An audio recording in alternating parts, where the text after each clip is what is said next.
merdeka.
Dan hormat hanya bagimu saja Tuhan, sebab hanya Kau yang layak terima segala pujian dan hormat itu Tuhan. Terima kasih Bapa, kami bersyukur kami telah memuji menyembah-Mu, kami telah menikmati hadirat-Mu yang kudus di tempat ini Tuhan. Dan tiba saatnya Tuhan kami juga akan mendengarkan isi firman-Mu Tuhan. Biarlah Roh Kudus ajar kami, berikan kami pengertian, berikan kami hikmat untuk mengerti isi firman-Mu Tuhan. Pakai hamba-Mu juga Tuhan untuk berbicara dan menyampaikan Tuhan. Terima kasih Bapa, kami bersyukur Tuhan. Di dalam nama Yesus Tuhan kami berdoa, haleluya, amin. Sebelum duduk berikan tos kanan kiri, katakan Tuhan Yesus baik, haleluya.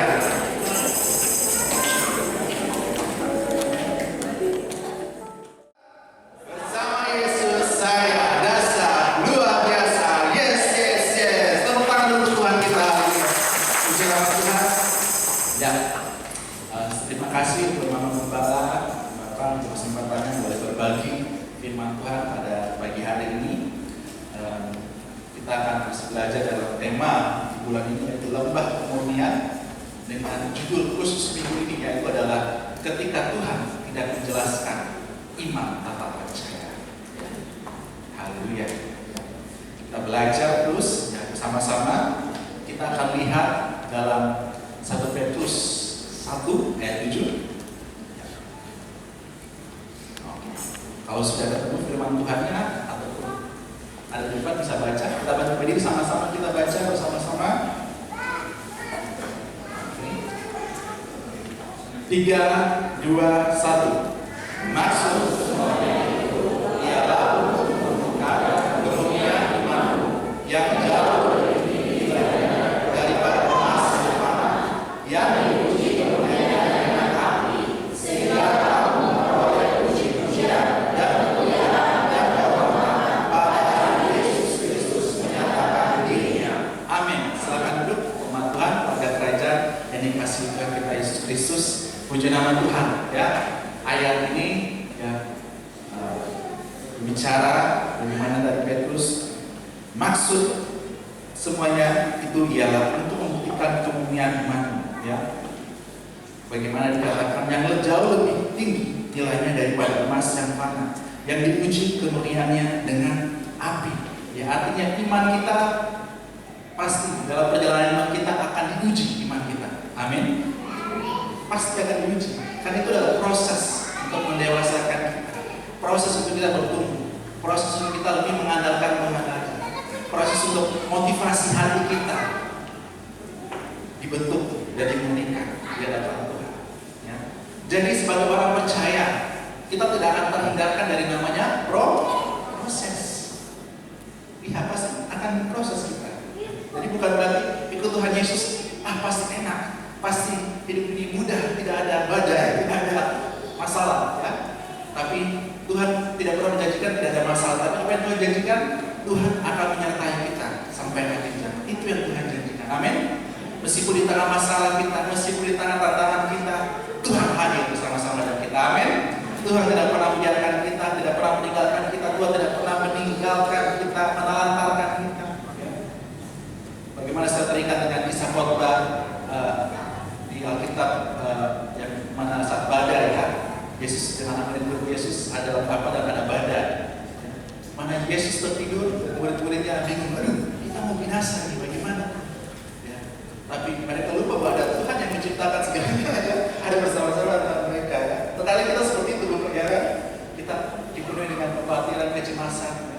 Kita seakan-akan tidak bisa berpikir dengan jernih karena masalah. Ya. Tapi percaya bahwa Tuhan tidak pernah meninggalkan kita. Amin. Ya. Next, selanjutnya dalam slide dikatakan dalam Ayub 23 ayat 10, Tuhan berkata, ya. Dalam ayat 23 ayat 10 berkata, karena ia tahu jalan hidupku, seandainya ia memuji aku akan timbul seperti emas. Nah ini, ya. Tuhan mau kita untuk timbul seperti emas, ya. Emas itu dimurnikan dengan cara apa? Dengan dibakar, ya kan? Dengan api yang sangat panas, dan sehingga hal yang bukan emas itu pun terpisahkan, ya.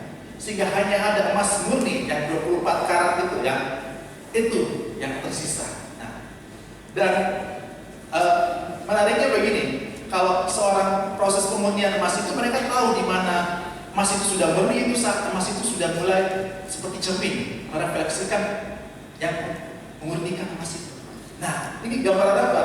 Gambaran di mana kita sudah diselesaikan proses kita semakin merefleksikan siapa yang menciptakan kita, ya, Tuhan kita, ya. Jadi tujuan dari proses adalah kita menjadi semakin dan serupa dengan Kristus. Jadi bilang, katakan kanan kiri, jangan takut untuk diproses. Amin. Ya.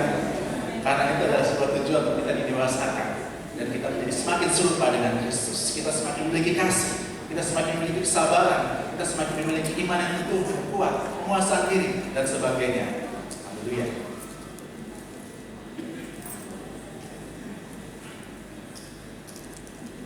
Ya, selanjutnya, mengapa Allah tidak menjelaskan proses pemurnian secara detail? Nah, terkadang kita sebagai manusia kita bertanya, Tuhan kenapa saya harus mengalami ini? Gitu kan tidak? Ya, aduh, kenapa saya harus mengalami ini? Aduh, kenapa ini harus terjadi ke saya? Ya, terkadang kita sebagai manusia bertanya-tanya, ya, dan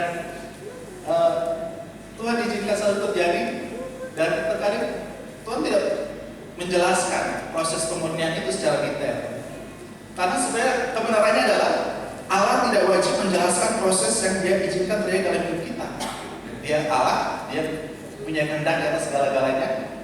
Dia berdaulat di atas segala-galanya. Amin. Tapi prinsip iman kita seharusnya begini.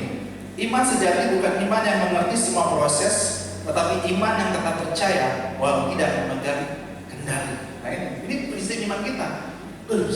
Saya tidak mengerti kenapa ini terjadi dengan saya Tuhan, tapi saya percaya Kau yang memegang kendali atas hidupku. Amin. Saya percaya Tuhan Kau yang berdaulat atas hidupku. Saya percaya Tuhan Kau punya rancangan besar dan indah bagiku. Amin.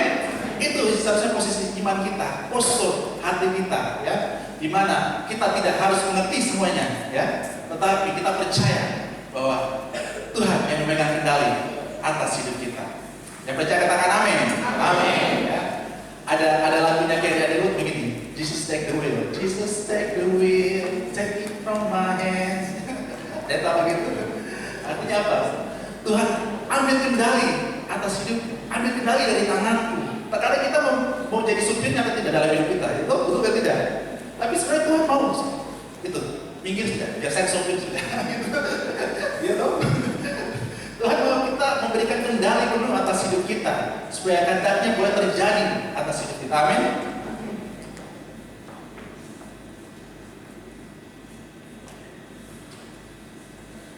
Tuhan, biarlah kita memiliki iman yang seperti itu. Amin. Yang selanjutnya, apa yang Allah luruskan melalui pemurnian. Nah, kita belajar bersama-sama. Yang pertama adalah Allah meluruskan siapa yang memegang kendali. Nah, ini lembah pemurnian bukan hanya membersihkan dosa, tetapi meluruskan posisi kita di hadapan Allah. Dalam hidup kita sehari-hari, manusia sering ingin mengatur segalanya dalam hidup, ya kan? Rencana apa yang harus saya rencanakan, ya kan? Pekerjaan saya, pelayanan saya, masa depan saya. Kita mau mengatur semuanya, kita mau merencanakan semuanya. Itu semua baik, ya. Di lembah pemurnian, semua ambisi dan keinginan kita runtuh. Ya. Tuhan mau apa? Meruntuhkan, ya. Ambisi yang tidak benar, ambisi yang tidak murni, ya. Motivasi hati kita yang salah di dalam lembah pemurnian. Saat kita diuji, saat kita dimurnikan, kita belajar bahwa Allah bukan mau kita punya banyak alasan, ya, tapi Tuhan mau kita sadar bahwa kita punya Tuhan, yaitu Raja di atas segalanya, yang berdaulat dan memerintah atas hidup kita. Dalam Yesaya 45 ayat 5 bagian A, firman Tuhan berkata demikian, Akulah Tuhan dan tidak ada yang lain, kecuali Aku tidak ada Allah. Firman Tuhan jelas, Tuhan berkata, Akulah Tuhan dan tidak ada yang lain, tidak ada Allah lain. Akulah Tuhan dan tidak ada yang lain, kecuali Aku tidak ada Allah. Amin. Amin. Dia yang berdaulat di atas segala-galanya. Dia menciptakan langit dan bumi. Terkadang kita manusia terlalu memusingkan diri dengan banyak hal, apalagi Dia sudah mengatur hidup kita. Rancangannya ada bagi kita. Yeremia 9 ayat 11 firman Tuhan berkata apa? Rancangan bukan rancangan kecelakaan, tapi rancangan damai sejahtera. Kata damai sejahtera itu shalom. Dan arti kata shalom bukannya damai, tetapi kesembuhan, pemulihan, ya, menjadi utuh, ya, lengkap itu. Luar biasa kalau kita bicara bahasa asing, belajar bahasa asing dari shalom itu. Ya. Jadi rancangan yang membawa damai, rancangan yang membawa pemulihan, rancangan yang membawa keutuhan, keselamatan dan sebagainya. Tuhan mau kita memberikan kendali kepada Tuhan. Firman Tuhan jelas, Akulah Tuhan dan tidak ada yang lain, kecuali Aku tidak ada. Dan yang kedua, apa yang mau Tuhan luruskan itu adalah cara kita menilai hidup kita. Ya. Saya kalau saat saya mempersiapkan foto ini, saya teringat dengan kisah Ayub, Abraham, dan Yusuf. Ya. Ini orang-orang dalam Alkitab yang diproses Tuhan secara luar biasa, betul kan tidak? Ya. Kita lihat Ayub, ya.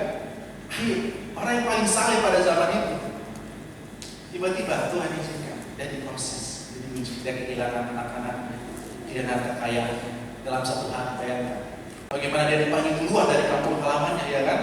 Tuhan bilang pergi, aku akan tunjukkan kemana kamu akan pergi. Ini kayak disuruh pergi tapi tidak tahu destinasinya kemana. Bayangkan ya? Ini gimana ya? Tapi Abraham tetap taat. Ya. Dan bagaimana Abraham saat itu sudah terima janji anak Ishak, Tuhan sudah taat. Abraham, korbankan anakmu yang kau kasih itu ya, yang satu-satunya itu. Tapi dia tetap taat. Diproses. Ya. Bagaimana imannya diuji. Lalu Yusuf, kita lihat kisah Yusuf ya. Bagaimana Yusuf dia mendapatkan mimpi tidak ilahi dari Tuhan. Tapi apa yang terjadi? Diproses langsung. Dia dijual oleh saudara-saudaranya sendiri, oleh abang-abangnya sendiri. Bayangkan, dijual sendiri oleh saudara. Lalu apa? Akhirnya dia kerja menjadi hamba di rumahnya Potifar. Di situ apa? Dia kena fitnah, ya kan? Dibilang dia mau mencelakakan atau istrinya Potifar, niat jahat kepada istrinya Potifar. Tapi akhirnya dia dipenjara. Bayangkan, tidak salah, tapi dipenjara. Diproses terus. Dan akhirnya apa? Dia berjumpa dengan juru minum dan juru roti. Ya. Dia menghasilkan mimpi mereka. Ya. Dan itu terjadi, tapi juru minumnya lupa dia. Ya. Dia dilupakan. Waduh. Ya. Tapi Tuhan tidak pernah lupa dengan dia. Amin. Tuhan tidak pernah lupa dengan pribadi kita. Amin. Tuhan tahu apa yang kau hadapi. Tuhan tahu apa masalahmu. Tuhan tahu apa pergumulanmu. Sebab dia Bapa yang mengerti. Dia Bapa yang baik. Haleluya. Berikan tepuk tangan bagi Tuhan.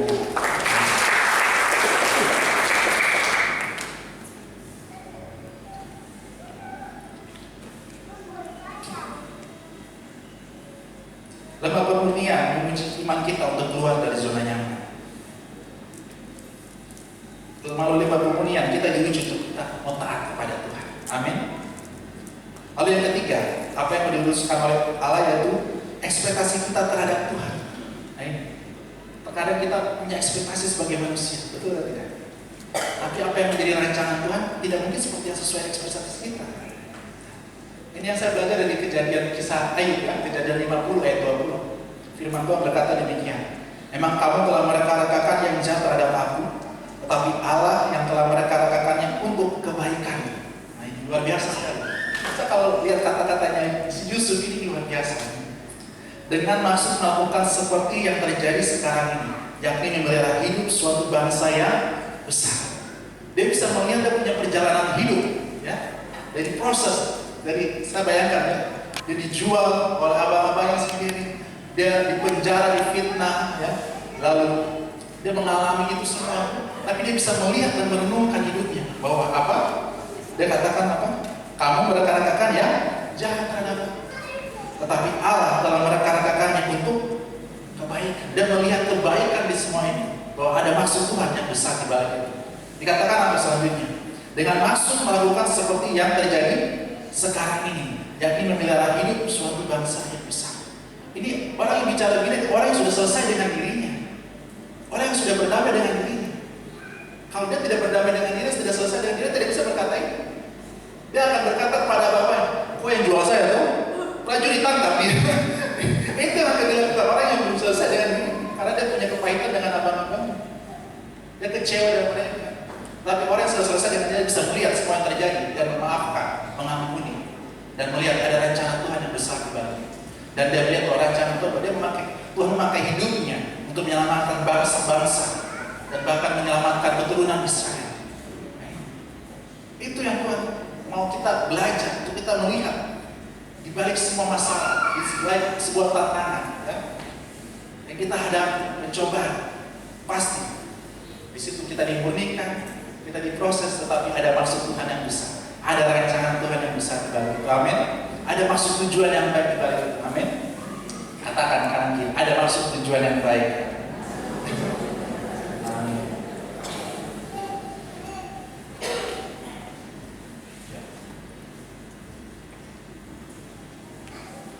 Hidup kita, boleh next selanjutnya slide.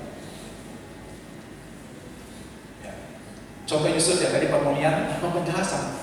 Pernah kan di Alkitab baca di situ ada Tuhan menjelaskan ke Yusuf, kamu harus mengalami ini ya, karena begini. Ada? Ada. Tuhan tidak berhutang untuk menjelaskan apa yang kita alami. Tapi Tuhan mau kita tetap percaya, mengandalkan, berserah kepadanya. Dan di akhir itu tadi ayat Kejadian 50 ayat 20. Yusuf mendapatkan itu, dia mengerti ada masuk dan rancangan Tuhan dalam hidupnya. Dan dia harus melewati semuanya. Dia dimurnikan dalam tempat pemurnian. Dia diproses. Kalau tidak dia bisa jadi orang nomor 2 yang jahat. Betul kan tidak? Iya. Tapi karena dia sudah diproses, dia selesai dengan ini. Dan jadi pemimpin yang luar biasa dan bijak.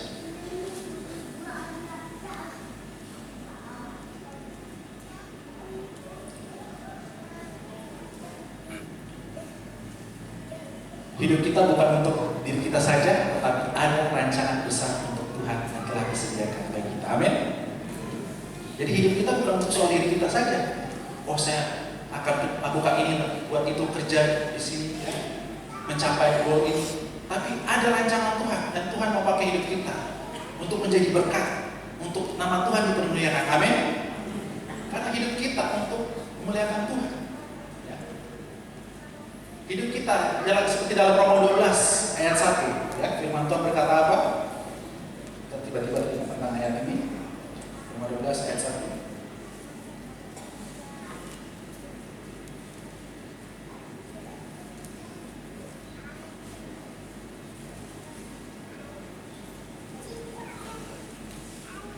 Roma 12 ayat 1, firman Tuhan berkata, karena itu saudara-saudara, demi kemurahan Allah, aku menasihatkan kamu supaya kamu mempersembahkan tubuhmu sebagai persembahan yang hidup, yang kudus, dan yang berkenan kepada Allah. Itu adalah ibadahmu yang sejati. Ibadah kita yang sejati bukan soal kita datang ke gereja, kita nyanyi tepuk tangan, ya, selesai kita taruh persembahan. Itu ibadah, tapi ibadah yang sejati sesungguhnya adalah bagaimana hidup kita.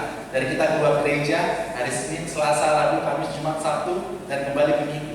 Bagaimana hidup kita? Apakah kita memuliakan Tuhan atau tidak? Apakah sikap kita memuliakan Tuhan atau tidak? Apakah hidup kita menjadi berkat atau tidak? Amin.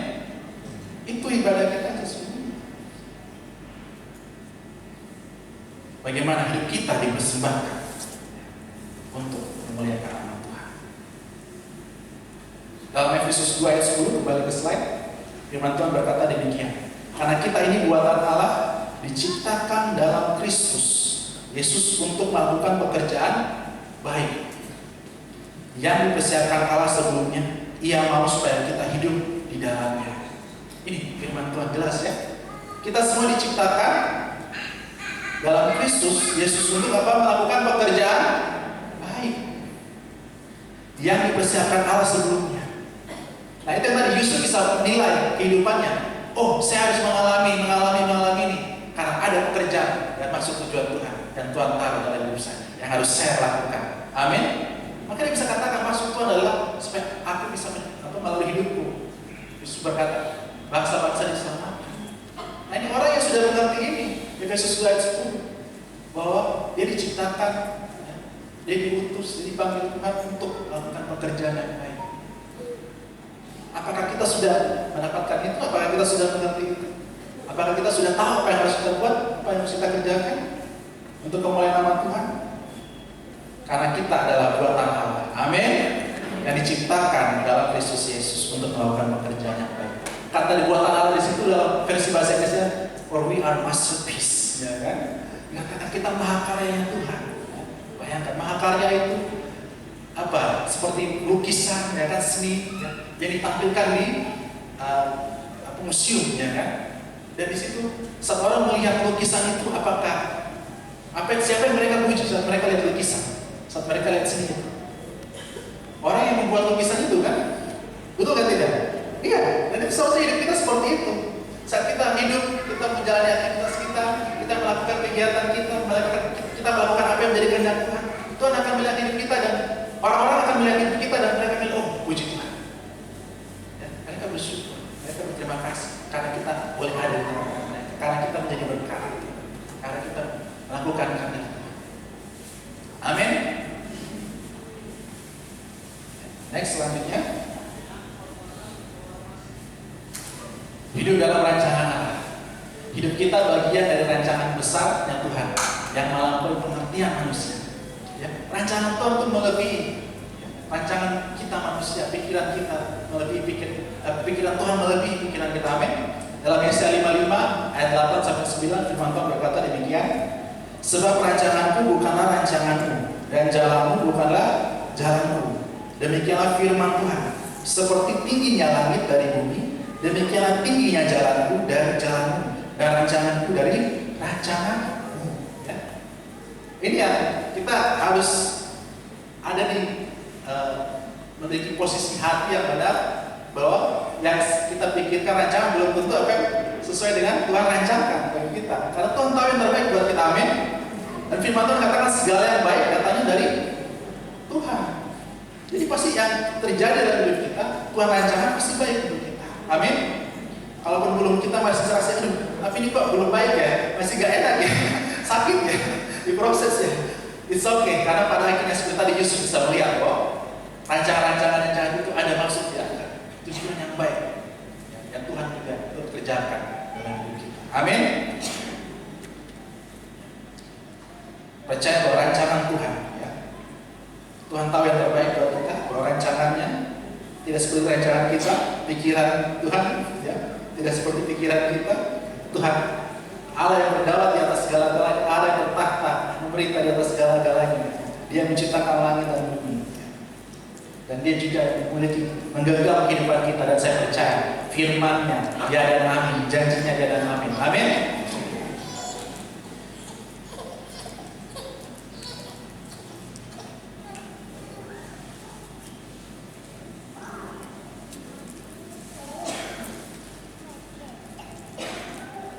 Di dalam lembah pemurnian, iman dipindahkan dari posisi Tuhan harus mengikuti rencanaku menjadi aku tunduk pada kehendak Tuhan. Nah ini yang Tuhan mau kita, posisi hati kita bukan Tuhan yang ikut kita berencana, tapi kita mau taat dalam kehendaknya Tuhan.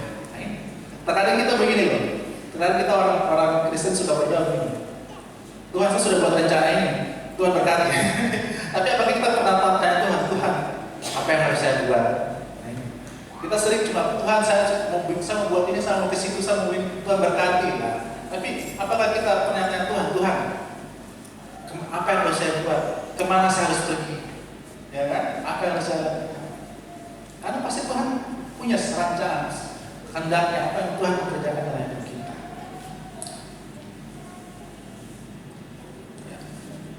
Next selanjutnya, ya, sikap iman yang benar kembali. Bagaimana sikap iman kita yang benar di lembah pemurnian? Yang pertama adalah kita berhenti menuntut penjelasan, tapi mulai membangun ketaatan. Kita berhenti untuk menuntut penjelasan dari Tuhan, tetapi kita membangun ketaatan kita kepada kehendak Tuhan. Nah ini yang Tuhan mau kita lakukan. Dalam Lukas 22 ayat 42, firman Tuhan berkata, ya Bapakku, jikalau engkau mau, ambillah cawan ini daripadaku, tetapi bukanlah kehendakku, melainkan kehendakmu lah yang terjadi. Nah, kita bisa mendapatkan contoh dari Yesus yang dia akan masuk dalam proses penyaliban, dan Yesus bisa berdoa dan berkata, ya, biar kau boleh cawan ini berlalu, tetapi Yesus berkata apa yang luar biasa? Tapi biarlah kehendakmu yang terjadi. Dalam proses hati kita juga seperti ini, kita tidak menuntut ya penjelasan, dan kita tidak memaksakan apa yang kita mau, tetapi biar kita mulai taat untuk pada kehendak Tuhan yang terjadi atas hidup kita. Seperti layaknya Yesus juga, dia minta kehendak Bapa yang terjadi atas hidupnya.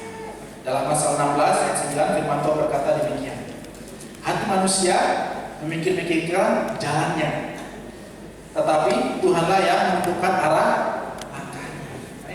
Kita manusia menentukan, merencanakan, ya, apa yang kita mau buat, kita mau lakukan. Tapi Tuhan yang menentukan langkah kita. Nah ini, maka kita perlu melibatkan Tuhan dalam perencanaan kita. Kita perlu melibatkan Tuhan dalam pekerjaan kita, dalam segala aspek kehidupan kita. Karena Dia Bapa yang baik, Dia mau rindu kita anak-anak untuk datang kepadanya, yang memiliki hubungan yang baik. Kita berkomunikasi, kita menjalin komunikasi melalui doa, sehingga kita tahu apa yang menjadi kehendak Tuhan, apa yang menjadi hatinya Tuhan, hati Bapa bagi kita.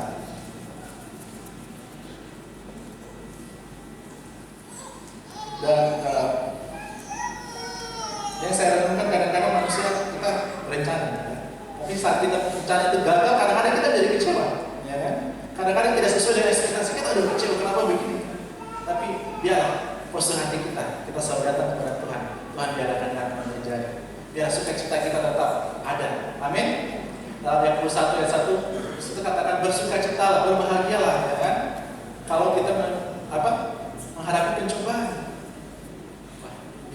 Menghadapi pencobaan, masalah bersukacita. Tapi itulah firman Tuhan, ya. Karena Tuhan mau posisi hati kita, ya. Jagalah hatimu dengan segala waspada, karena dari situ terpancar kehidupan. Nah ini kebenaran firman Tuhan. Meskipun ada masalah, meskipun ada tantangan, ada cobaan yang gak enak, tetap berkata Tuhan Yesus baik. Tetap hati kita sukacita, joyful, ya. Sukacita itu artinya posisi hati, ya, di dalam diri kita, ya. Artinya tetap percaya bahwa aku punya Tuhan yang besar, aku punya Tuhan yang hebat, aku punya Tuhan yang berkuasa di atas segala-galanya. Masalahku ini masalah kecil bagi Tuhan. Amin.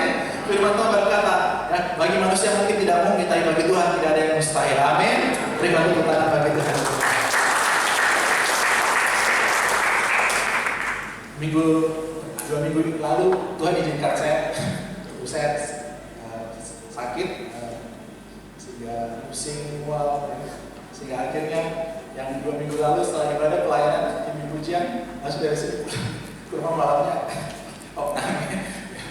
Tapi di tengah kelemahan itu, ya, saya menemukan Tuhan baik, ya, penyertaan Tuhan tetap ada sempurna bagi hidup saya. Dan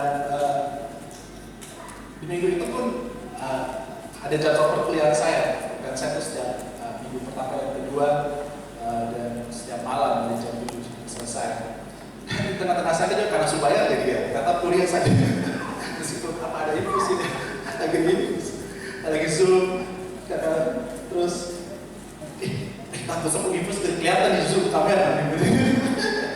Saya tetap ikut, ya, tetap lakukan bagian saya, belajar dengan baik. Meskipun keadaan kurang fit, kepala pusing, ya. Puji Tuhan, Tuhan mampukan sehingga menyelesaikan kuliah itu dengan baik. Mata kuliah iman kebetulan. Memang butuh untuk menghafal, untuk mempelajari. Meskipun sangat apa di suara kita, tapi Tuhan baik. Hingga saya menyelesaikan mata kuliah itu dengan hasil yang baik. Ya. Puji Tuhan. Bagaimana? Disitulah, ya. Saya tidak tahu sampai kemarin itu saya juga, kenapa saya harus begini, Tuhan? Karena hasil tes darah mohon maaf, segala macam mohon maaf, ya. Tapi ya itulah, mungkin Tuhan izinkan supaya saya beristirahat, ya.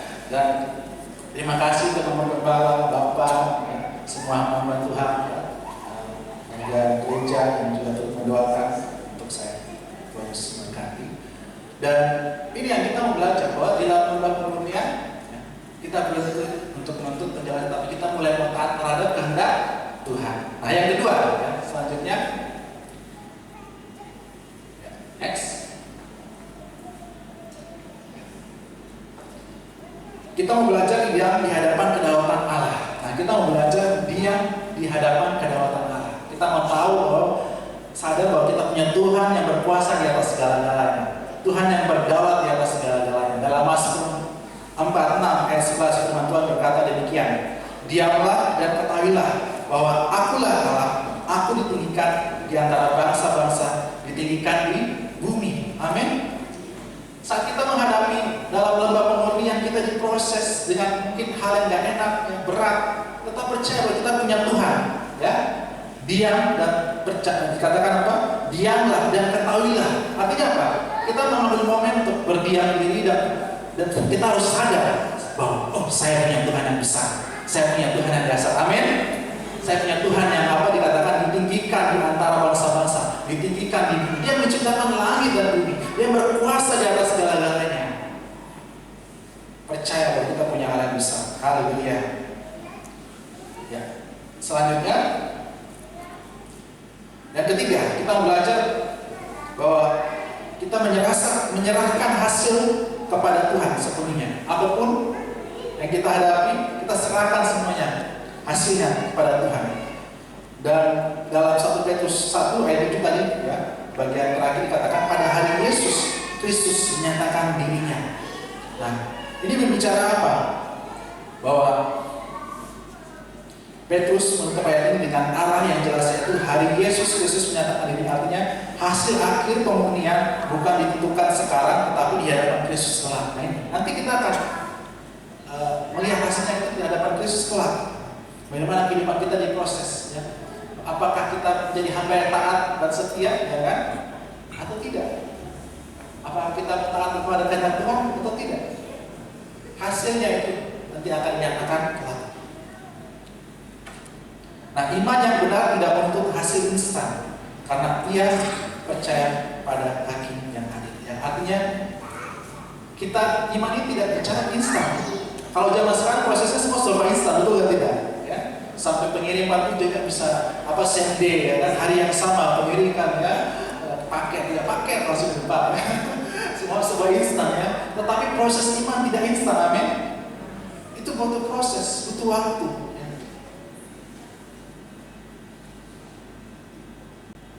Kemarin di dua puasa hari Jumat, ya, kita belajar dari Yakobus 1, ya, tentang pencobaan itu. Dan di situ katakan kita diuji. Dan seperti namanya ada kelas, ya, kita semua pernah ada kelas, ya, sekolah, ya. Dan di situ ada namanya ujian, betul kan tidak? Ya kan? Dan di ujian itu kita harus memenuhi standar kompetensi, betul kan tidak? Kalau tidak, mengulang remedial, gitu. Nah, begitu pun dalam iman, kita diproses. Hasilnya bagaimana? Apakah kita sudah lulus itu dalam proses itu? Kalau belum, ya Tuhan akan proses terus sampai kita selesai dan lulus, sehingga kita naik level dan kita naik ke tingkatan selanjutnya. Dalam rohani juga iman ada ujian, ya. Ada sekolah, ya, sekolah iman, ya. Dan itu tidak instan. Dan kita percaya kita punya Allah yang setia, amin. Kita tadi lalu, ya, segala perkara dapat ditanggung dalam Tuhan memberikan kita kekuatan. Kita percaya kita punya Allah yang setia, penolong yang setia, sahabat kita.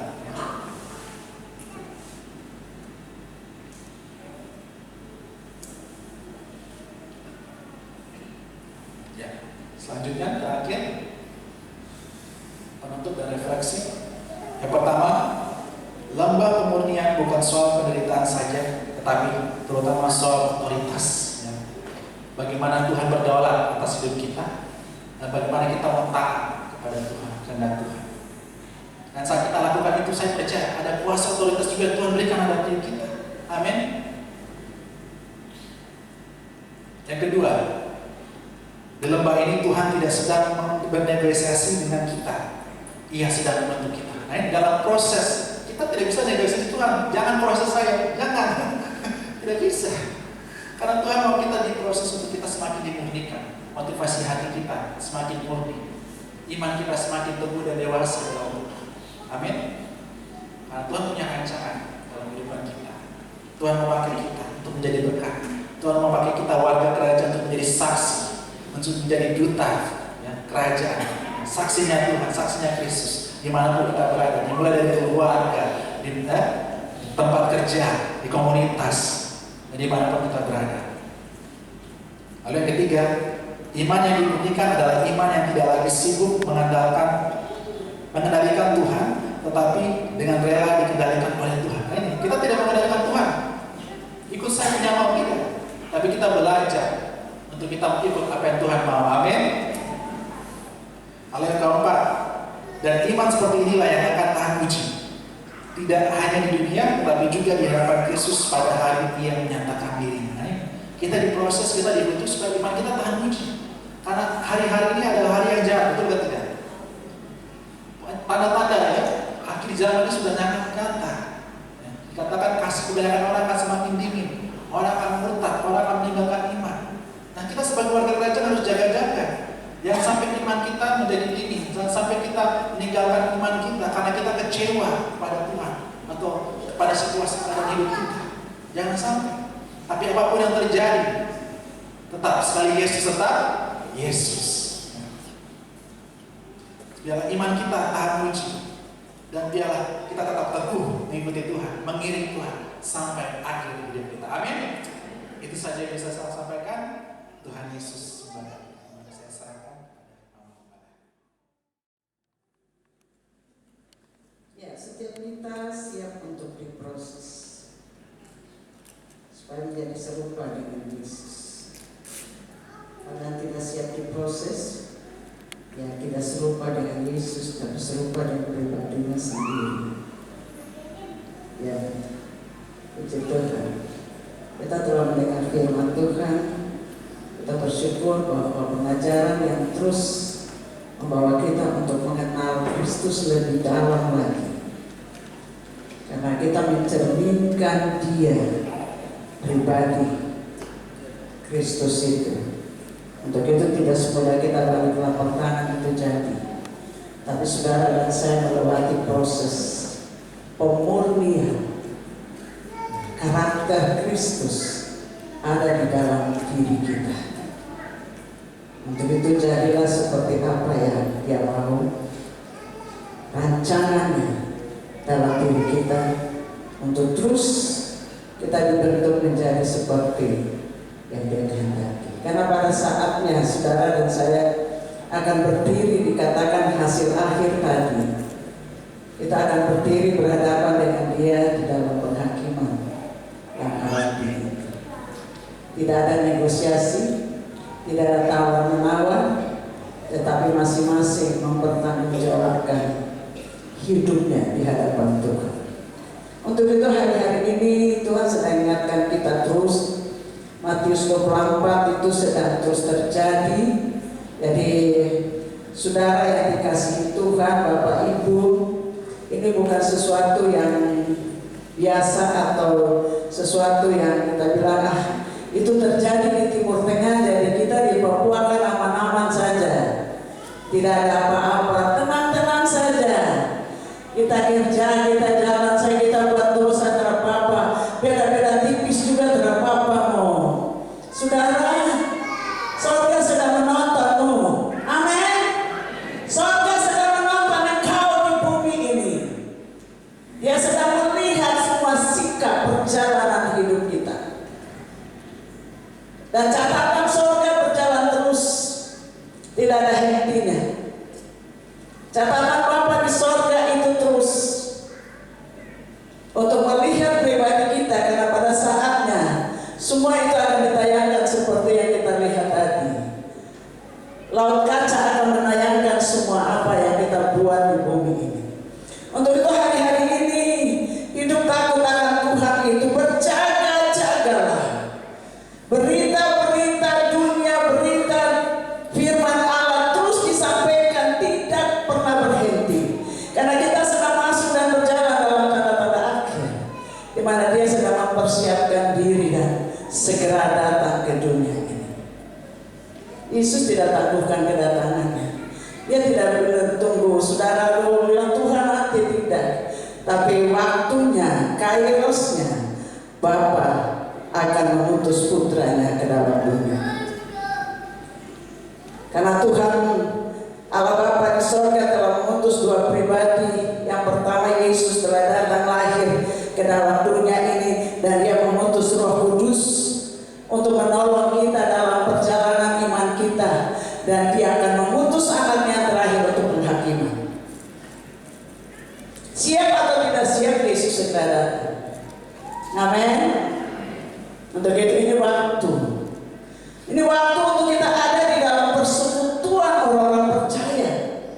Karena waktu kita ada dalam persekutuan orang-orang percaya, waktu di mana kita mulai dibentuk dan dibentuk, diproses, dan kita kuat saat kita berada dalam persekutuan sesama kita. Jadi kenapa gereja-gereja harus membuka komunitas wanita, komunitas anak, komunitas remaja, komunitas pemuda, komunitas kaum bapa atau rockman, kalau GPI rockman, komunitas rock woman. Ini hal-hal yang dimana dibuat untuk kita masuk dalam sebuah persekutuan pembelajaran untuk diri kita. Dan itu satu keuntungan. Jangan waktu capek pergi ke sana untuk apa sih? Saudara, awal kejadian di mana Tuhan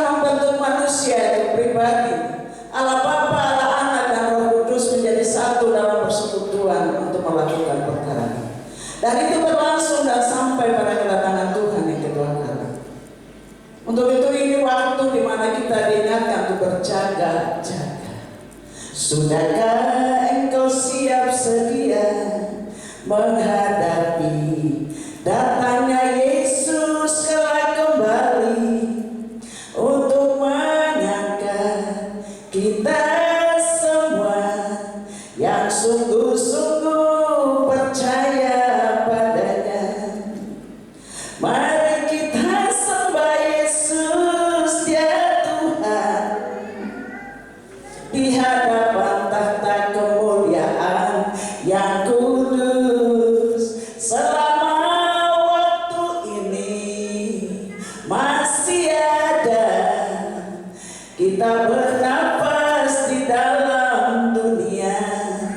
Selama waktu ini masih ada, sembahlah Yesus selama-lamanya.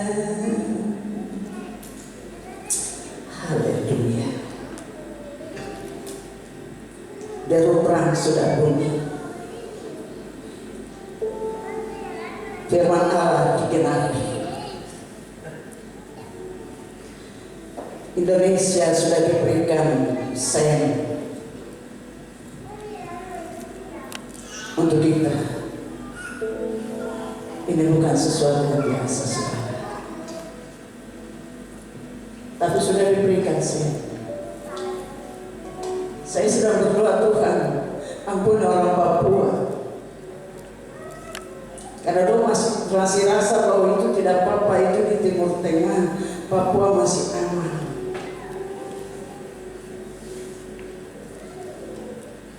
Tuhan tolong supaya orang Papua di surga.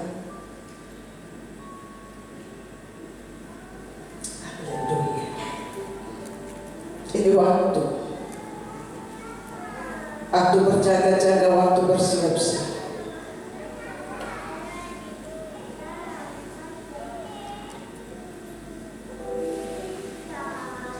Perang dan terus berlangsung dan berjalan. Kita adalah bangsa yang juga ada di dalam hal ini. Untuk itu kita berdoa supaya Tuhan bekerja dan berperkara. Tuhan menolong pemerintah kita. Tuhan menolong bangsa kita untuk keluar jadi bangsa yang kuat dan diberkati sekalipun kita ada dalam menghadapi berbagai hal, tapi Tuhan akan menolong kita. Haleluya.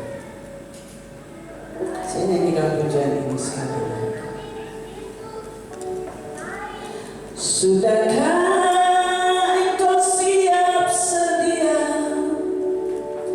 menghadapi datangnya Yesus kelak kembali untuk mengangkat kita semua yang sungguh-sungguh percaya padanya? Sudahkah engkau siap sedia menghadapi datangnya Yesus kelak kembali untuk mengangkat kita semua yang sungguh-sungguh percaya padanya?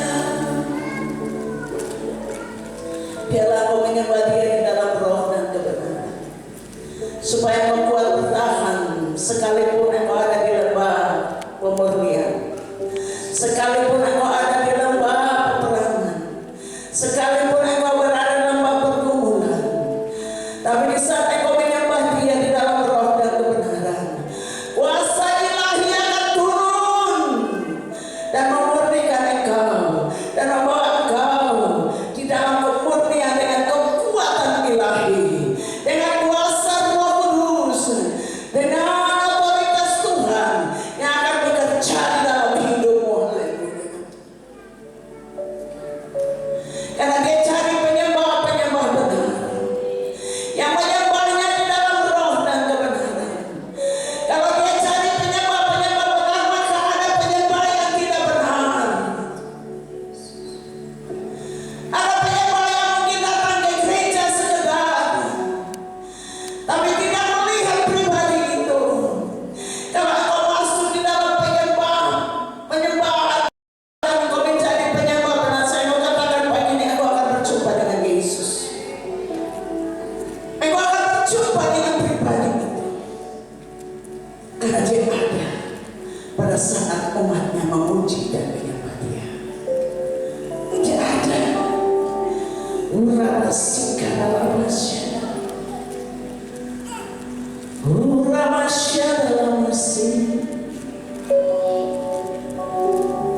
Mari kita sembah Yesus, Dia Tuhan.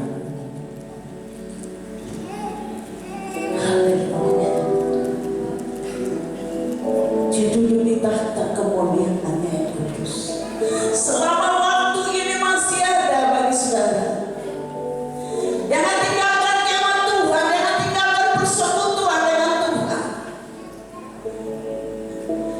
Jangan tinggalkan teman. Pada saat dia datang dunia yang akan digulung seperti tikar. Dan dia membawa kita pribadi lepas pribadi akan berhadapan dengan penghakiman terakhir.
Haleluya, haleluya. Hingga Rama ya Rama.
kebenaran hari hidup kami. Kami naikkan syukur kepada-Mu. Kami akan menabur di ladang ini Tuhan. Kami bersyukur bahwa kami punya kesempatan pagi ini untuk menabur di ladang misi, ladang diakonia.